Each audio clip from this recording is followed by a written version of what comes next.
பேதுரு அப்போஸ்தலர் 2வது அதிகாரத்துல பிரசங்கம் பண்றப்ப இவரைத்தான் ஆண்டவரும் கிறிஸ்துவும் ஆக்கினார்னு சொல்லி யூதர்கள் மத்தியில பேதுரு பிரசங்கம் பண்ணுகிறார்.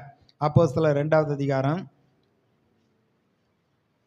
36வது வசனம் பாருங்க. ஆகையால் நீங்கள் சிலுவையில் அறைந்த இந்த இயேசுவையே தேவன் ஆண்டவரும் கிறிஸ்துவும் ஆக்கினார் என்று இஸ்ரவேல் குடும்பத்தார் யாவரும் நிச்சயமாய் அறிய கடவர்கள் என்றான். இஸ்ரவேலரே, நான் சொல்லும் வார்த்தைகளை கேளுங்கள். நீங்கள் அறிந்திருக்கிறபடி நசரேயனாகிய இயேசுவை கொண்டு தேவன் உங்களுக்குள்ளே பலத்த செய்கைகளையும் அற்புதங்களையும் அடையாளங்களையும் நடப்பித்து அவைகளினாலே அவரை உங்களுக்கு வெளிப்படுத்தினார்.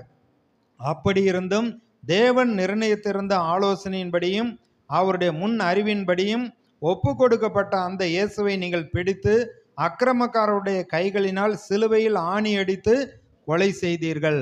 தேவன் அவருடைய மரண உபாதையின் கட்டை அவிழ்த்து அவரை எழுப்பினார். அவர் மரணத்தினால் கட்டப்பட்டிருக்க கூடாதிருந்தது.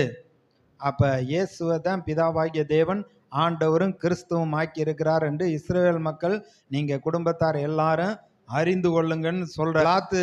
இயேசுவை விடுவிக்க முயற்சி பண்ணுகிறார். வேதபாரகரும் பரிசேயரும் இவரை சிலுவையில் அறைய வேண்டும் என்று ஜனங்களை ஏவி விடுகிறார்கள். இவனை அகற்றும், இவனை சிலுவையில் அறையும் பரபாசை எங்களுக்கு விடுதலை ஆக்கும் சொல்லி அவ்வளவு கத்துறார்கள். இவருடைய இரத்த பலிக்கு நான் குற்றமற்றவன், நான் கையை கழுவிடுறேன்னு கையை கழுவுறார். இவங்கெல்லாம் சொல்றாங்க இவருடைய இரத்த பலி எங்க மேல எங்க பிள்ளை மேல சாரட்டும்னு சொல்றாங்க. அப்ப தேவன் தம்முடைய குமாரனை அனுப்புவேன்னு பழைய ஏற்பாட்டில் சொன்னபடி அவரை அனுப்பி இருக்கிறார். அவர் மூலமா இவ்வளவு அற்புதங்களை செய்திருக்கிறார்.